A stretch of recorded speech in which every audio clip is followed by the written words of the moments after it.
할렐루야. 아멘. 우리 아이들, 제가 확인한 것만 아이들만 한 16명이 위해서 예배하고 있습니다. 너무 감사해요. 예배하는데 조용히 말씀을 잘 들어요. 지금 여러분들처럼 가만히 계시는 것처럼. 눈만 감지 마셔요.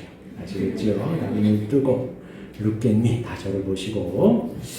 감사합니다. 오늘 우리에게 이 한날을 허락하신 분은 하나님이십니다.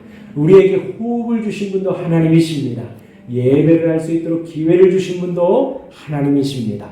이 한 시간 전심으로 그 하나님을 예배하며 바라고 높이고 은혜 충만히 받는 우리 모두가 되기를 바랍니다.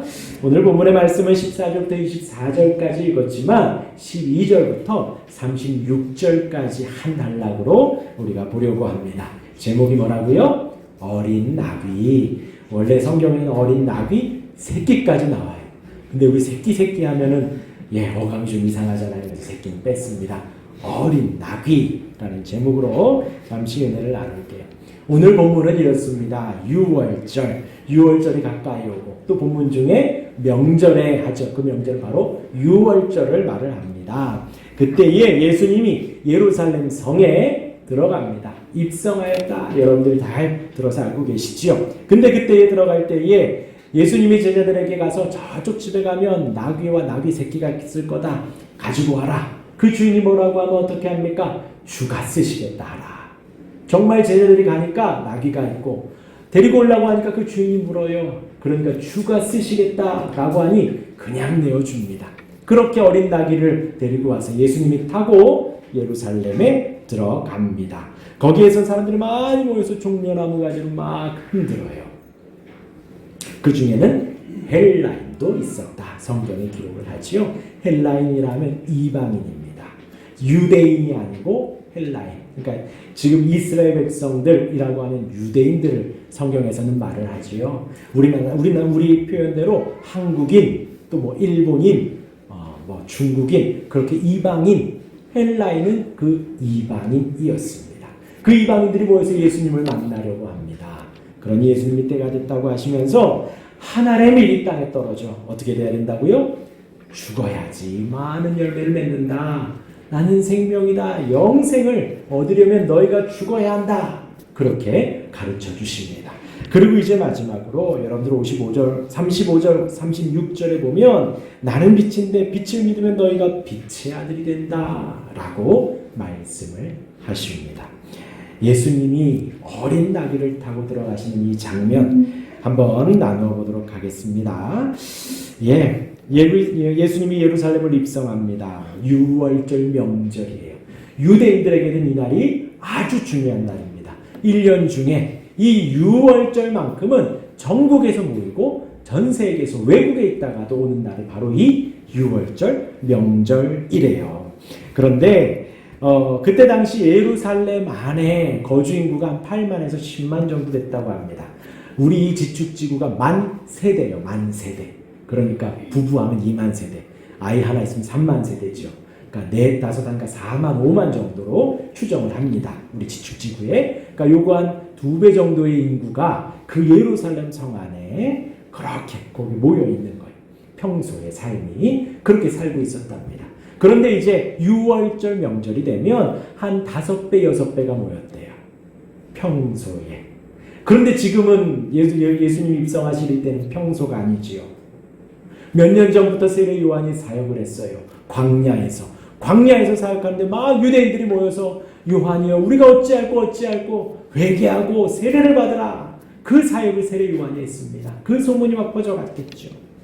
그리고 예수님이 사역을 했습니다. 병든 자를 고치고 중풍병자를 일으키고 열병을 낫게 하고 죽은 자를 살리고 5병이요 7병이요 얘기죠. 5,000명 4,000명 장정만요. 그러니까 어린아이까지 하면 10,000명 이상이 예수님의 기적을 맛보고 증언하겠지요. 누구를 만나면 분명히 5병이었는데 7병이었는데 거기 모인 어른들이 나도 배불리 먹었다. 12강주가 막 남잖아요. 그러한 말들을 경험한 이들이 예수님을 경험한 이들이 증언하겠죠. 그것뿐이겠습니까? 옆에서 그 소문을 듣는 사람들이 또 전하겠죠. 그 사람들이 모여서 이제 6월절에 몇 만이라고요? 250만이 모였대요. 그러니까 정말 바글바글한 거예요. 제가 예전에 저 이제 사역을 하니까 주말에는 어딜 못 나가잖아요. 토요일 날 한 날 시간이 나서 명동을 가봤습니다. 예전에 명동역에 딱 내려서 플랫폼을 딱 나오는데 계단 올라서 딱 나왔는데 꼼짝을 못하겠다. 토요일 날 날씨는 검은색밖에 안 보여요. 머리밖에. 아마 그러지 않았을까. 예루살렘 안에 250만, 많게는 270만까지 요세푸스의 기록에는 그렇게 나온대요. 270만까지 거기 모여 있으니 예수님의 증언을 듣고 예수님의 소문을 듣고 모인 그들이 모여서 호산나 다윗의 자손이여 우리를 구원하소서 하고 종려나무 가지를 흔듭니다. 그냥 단순히 예수님 오니까 환영하니까 옆에 나무 있네 끊어다가 흔든 것이 아니에요. 종려나무에는 의미가 담겨져 있습니다. 유대 민족이 그 종려나무 가지를 보면 우리는 유대 민족이구나. 우리가 태극기 보면서 항일투쟁할 때 태극기 보면서 서로 막 민족의 그 독립이 불타올랐던 것처럼 그들은 이 종려나무 가지를 보면 그런 마음이 불타오르는 거예요. 그리고 또 종려나무 가지는 승리의 상징이었습니다. 그러니 전투에서 승리하고 전쟁에서 이기면 그 이긴 장수가 올 때에 종려나무 가지를 흔들었대요.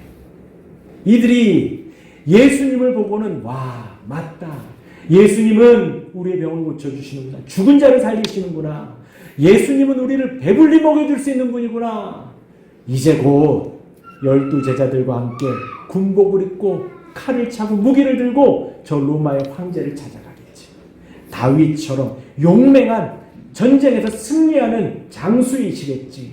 아니면 모세처럼 우리를 잘 이끌고 가서 출로마를 시켜줄, 우리를 독립시켜줄 위대한 왕이겠지. 호산나 다윗의 자손이여 흔드는 거예요.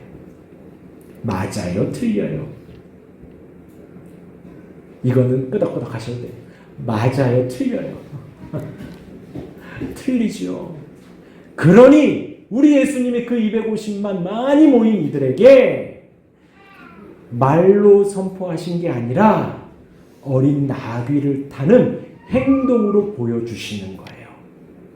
다른 성경에 보면 마태, 마가, 누가에 보면 한 번도 타지 않은 어린 나귀 새끼라고 합니다. 여러분들 이제 아이들 데리고 동물원 가면 나귀 있잖아요. 그 중에서 어린 나귀예요. 어린 나귀. 그러니 비틀비틀 타고 갔을 거예요. 그리고는 성경이 기록합니다. 스가랴서 9장 9절. 제가 읽어드리겠습니다. 시온에 따라 크게 기뻐할지어다. 예루살렘에 따라 즐거이 부를지어다. 보라, 내 왕이 내게 임하였나니 그는 공의로우시며 구원을 베푸시며 겸손하여서 나귀를 타시니 나귀의 작은 것 곧 나귀 새끼니라. 이 말씀을 성취하시고자 예수님은 그 많은 사람들이 예수님을 추앙하고 높이고 예수님을 향해 열정적으로 외치고 있을 때에 찬물 끼얹듯 나귀 새끼를 타고 따그닥 들어가시는 거예요. 근데 이 스가랴서에 이때에도 상황은 사실 비슷했습니다. 이때 당시 이스라엘 백성들도 당시에 바사 제국으로부터 그 통치를 받고 있었어요. 그리고 여전히 외적 위협 속에 있는 그들이 있었습니다. 그러하니 그때 당시 스가랴 선지자가 활동하던 그때에도 이스라엘 백성들은 그런 메시아를, 다윗과도 같은 모세와도 같은 메시아를 기다리고 있었던 거예요. 그런데 그들을 향해서 스가랴가 외치는 거죠. 크게 기뻐해라, 즐거이 불러라. 이제 메시아가 올 거다. 근데 어떻게 온다고요? 어린 나귀 새끼를 타고 온다고요. 그러니 정치적인 왕을 기대하지 말고, 민족을 해방시켜줄 왕을 기대하지 말고, 우리를 진정 죄에서 구원할 그 메시아를, 우리의 마음을 하나님과 화목시켜주고 화해시켜줄 진정 메시아를 기다리고 기대해라. 이 땅에서의 해방이 아니라, 나라에서의 독립이 아니라 더 중요한 우리의 영혼의 회복, 영혼의 독립, 영혼의 영생을 가지고 기대하며 기다리고 기뻐하고 즐거워해라. 스가랴가 그렇게 외쳤고 지금 예수님이 그 말씀을 성취하시고자 한마디 안 하시고 어린 나귀 새끼를 타고 가고 있는 것입니다. 예, 사실 우리 예수님 이해가 안 되죠. 그때 화려한 백마 정도 타야죠. 뭐 적토마, 뭐 멋진 그런 말을 타고 화려한 옷을 입고 등장했으면 아마 거기 있는 250만, 270만이 다 예수님을 추앙했겠죠. 우리 같으면 그렇게 했을 텐데 예수님 그러지 않았다라는 거예요. 착각하지 말라는 거죠. 우리의 구원은 그런 외적으로 있는 것이 아니라 우리의 영혼의 구원이고, 우리의 구원은 그런 나라의 독립이 아니라 우리의 영혼의 생명을 얻는 것이다 라고 말씀을 하시는 것입니다. 이어서 예수님이 말씀하시죠. 우리 24절 같이 한번 읽어볼까요? 24절입니다. 시작. 내가 진실로 진실로 하나의 길이 땅에 떨어져 죽지 아니하면 하나 그대로 있고 죽으면 많은 열매를 맺느니라. 지금 예수님이 거기에서 많은 사람들이 모이고 특히 헬라인이 모였다 그랬지요. 헬라인들에게 대한 말씀하시면서 이제 때가 왔다 하시고 이 말씀을 하시는 거예요. 그러니까 지금 이 말씀으로 이제 요한복음은 전과 후가 좀 나뉘어지고요. 마태복음에서는 16장 16절에 베드로의 고백으로 나뉘어져요. 무엇이 나뉘냐? 이제부터 예수님은 본인의 십자가와 죽음과 고난과 고통에 대해서 가르치고 말씀해 주신다는 거죠. 한 알의 밀이 이 땅에 떨어져서 죽어야지 많은 열매를 맺는 것처럼 밀과 같은 예수님이 이 땅에 오셨는데 죽어야 산다는 것이죠. 그리고는 거기 있는 제자들에게, 거기 있는 헬라인들에게, 거기 모인 무리들에게 뭐라고 하시냐? 이와 같이 너희도 생명을 얻으려면 죽어야 한다. 그래야 영생을 얻는다 라고 말씀을 하시는 거예요. 그리고는 26절에 이렇게 말씀하셔요. 여러분들 성경 있죠? 한번 눈으로 따라가 보셔요. 사람이 나를 섬기려면 나를 따르라. 나 있는 곳에 나를 섬기는 자도 거기 있으리니 사람이 나를 섬기면 내 아버지께서 그를 귀히 여기시리라.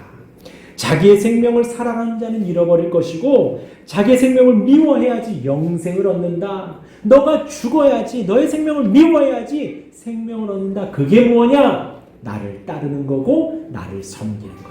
예수님을 섬기고 공경하고 경외하는 것이고 예수님을 따르는 것이다.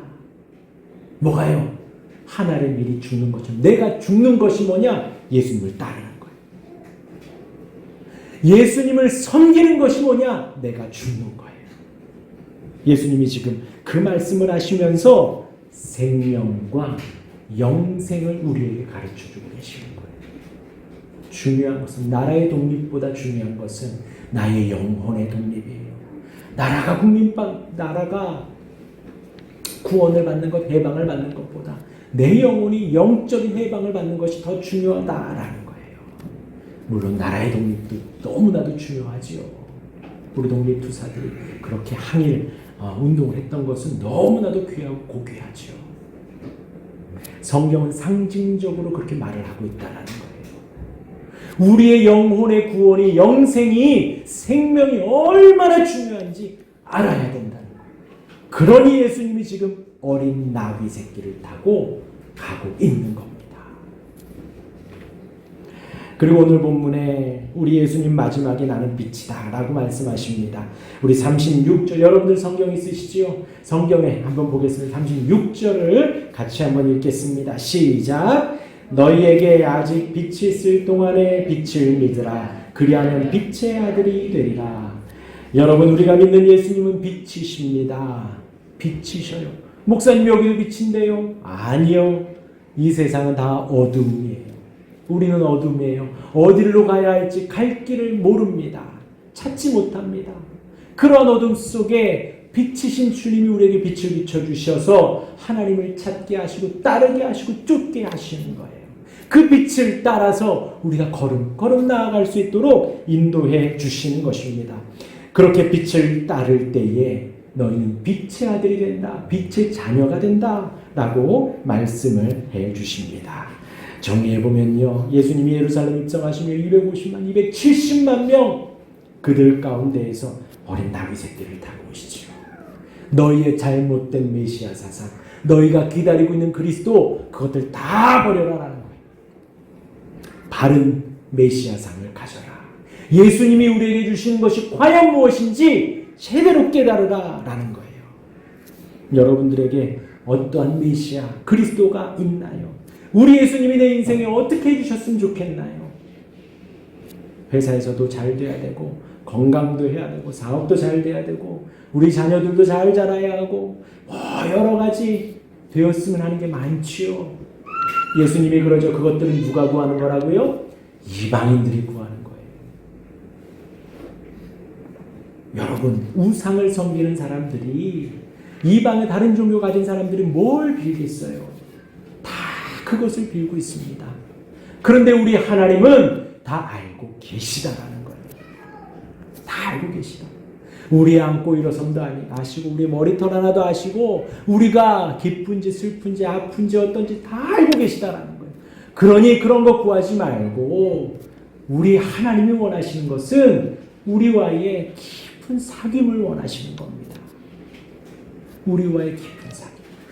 어디서나 우리가 주님을 예배하고 주님을 높이고 주님을 기쁘시게 해드리고 주님의 인도하심에 아멘하고 듣고 말씀을 사모하고 하나님과 교제와 교통과 교감을 하는 것을 우리 하나님은 원하시는 거예요.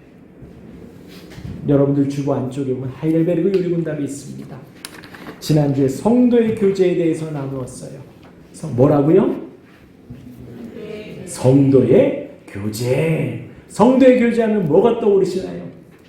우리 얼마 전에 우리 남자분들 배드민턴 치셨다면서요. 예, 배드민턴 치고 교제하면 되나요? 우리 뭐 어디 가서 커피 마시고 어디 가서 식사하고 그럼 교제가 되나요? 아니에요.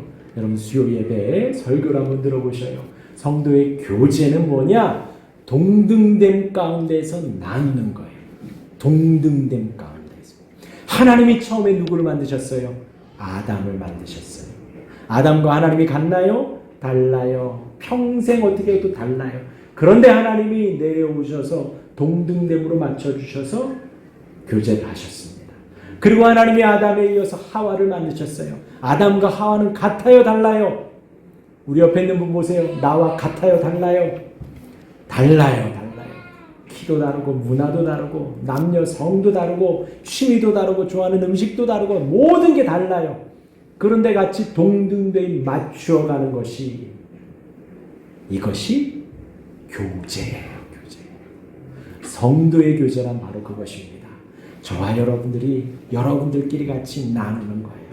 마찬가지로 예배가 뭡니까? 하나님이 우리 인생 가운데 찾아오셔서 하나님 우리에게 말씀하시고 내가 하나님께 고백하고 하나님의 음성을 듣고 아멘하고 수긍하고 순종하고 또 나의 바램과 또 모르겠습니다, 알겠습니다, 감사합니다, 기쁩니다, 좋습니다, 싫습니다 아는 것이 그것이 예배입니다. 우리 하나님은 그러한 우리와의 교제를 원하시는 거예요.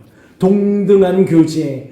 그렇게 원하셔서 예수님을 보내주셨고 그렇게 원하셔서 성령 하나님을 지금 우리에게 보내주셨습니다. 그 교제를 원하시는 것이죠. 그 외의 것들은 이방인들이 구하는 건요 다 안다는 거예요. 다 아니. 우리가 자녀들에게 필요해서 운동화 사주고 옷 사주고 필요해서 먹을 것 입혀주고 영양가 맞춰서 밥 해주고 하잖아요. 마찬가지로 하나님이 우리를 너무나 사랑하셔서 그렇게 인도해 주시니 그런 것 구하지 말라는 거예요. 우리 예수님 어린 나귀를 타고 가시며 그런 잘못된 메시아 사상 버리라는 겁니다. 저와 여러분들에게 어린 나귀 새끼를 소개하며 예수님에 대한 바른 믿음, 온전한 신앙을 가지라고 지금 말씀하고 계셔요. 우리 예수님이 이 땅에 오심은 화평을 위함입니다. 하나님과 우리가 화목하고 화평하기를 원하시는 거예요. 하나님의 공의를 우리가 알고 내가 하나님의 공의대로 따르기를 원하시는 것입니다. 그렇게 예수를 믿으며 하나님과 화목하고 영생을 누리고 그렇게 예수를 믿으며 빛을 따르고 빛의 자녀가 되는 우리 모두가 되시기를 바랍니다. 하늘의 밀이 땅에 떨어져 죽듯이 내가 이 세상에서 죽는 거예요. 내 자아가 죽고 내 욕심이 죽고 내 혈기가 죽고 나의 거짓과 위선이 죽고 내 자존심이 죽고 그럴 때에 주님의 은혜가 우리에게 충만히 임하여 주님과 교제 교통하게 되는 것이지요. 여기서 우리가 한 가지 더 묵상할 것이요. 27절과 28절입니다. 여러분들 한번 보시고 한번 같이 한번 읽어볼까요? 27절, 28절 시작. 지금 내 마음이 괴로우니 무슨 말을 하리요. 아버지여 나를 구원하여 이때를 면하게 하여 주옵소서. 그러나 내가 이를 위하여 이때에 왔나이다. 아버지여 아버지의 이름을 영광스럽게 하옵소서. 아멘. 여기까지요. 27절에 뭐예요? 내 마음이 괴로우니 해요. 예수님이시잖아요. 하나님이신데 지금 마음이 괴로우시네요. 여러분들 지금 마음이 어떠신가요? 괴로우신가요? 슬프신가요? 아프신가요? 근심 걱정이 많으신가요? 예, 우리 아이들 위해서 예배하지요. 그 첫 예배라고 제가 막 다 설레더라고요. 어젯밤에 잠이 안 와요. 새벽 2시까지 막 있었습니다. 또 오늘 여러분들 새로운 구역에서 또 새 모임 하지요.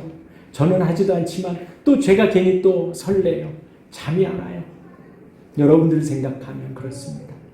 여러분들이 기쁘고 슬프고 아프고 괴롭고 또 편안하고 건강하고 그 모든 것 속에서 지금 우리 예수님이 내 마음이 괴로우니 왜 괴로우실까요? 이제 아까 말씀드렸죠. 이 12장을 기점으로 해서 예수님의 고난과 죽으심을 계속해서 가르치셔요. 예수님이 이 땅에 오신 목적, 그 목표를 이루시기 위해서 십자가 져야 된다. 그걸 계속 가르치실 거거든요. 예수님이 괴로우신 거예요. 왜요? 그냥 십자가에 지는 게 아파서 괴로운 게 아니라 이 세상 모든 죄의 짐을 짊어지셔야 되거든요. 모든 저주와 모든 죄의 그 멍에를 예수님이 짊어지고 가셔야 합니다. 또 하나님과의 단절을 맛봐야 돼요. 삼위일체의 하나님은 평생 함께 계셨는데 이제 십자가상에서 그 단절을 맛보아야 하거든요. 너무나도 괴로운데 우리가 잘 알듯이 이 잔을 나에게서 좀 옮겼으면 좋겠는데 하나님. 근데 예수님이 뭐라고 간구하셔요? 아버지여 아버지의 이름을 영광스럽게 하옵소서. 내가 좀 괴롭지만 아버지의 이름 영광스럽게 하옵소서. 내가 이 잔을 마실게요. 아버지의 이름이 영광스럽게 하옵소서. 내가 지금 슬프지만 하나님의 이름이 높임을 받으시옵소서. 내가 조금 괴롭지만 이 괴로움이 바뀌는 것보다 하나님의 이름이 높아지는 것이 더 중요합니다. 내가 지금 좀 아프지만 내가 아픈 것보다 하나님의 영광이 나타나는 것이, 하나님의 이름이 드러나는 것이 더 중요합니다. 하고 기도하는 거예요. 사랑하는 여러분, 돌아온 한 주간 이렇게 기도할 수 있으시기를 바랍니다. 일은 내 뜻대로 될 수도 있고 안 될 수도 있지요. 그러나 가부간에 하나님의 영광이 나타나기를, 좋아질 수도 있고 안 좋아질 수도 있습니다. 그러나 하나님의 이름이 높아지기를, 내 뜻대로 될 수도 있고 내 뜻대로 안 될 수도 있습니다. 그러나 어떻게 되었던 하나님의 영광이 나타나기를 기도할 수 있는 우리가 되기를 바랍니다. 그것이 주님이 원하신, 우리 주님도 기도하셨던 그 기도의 내용입니다. 그 기도의 내용 따라 기도하는 우리 모두가 되시기를 주님의 이름으로 축원합니다. 아멘.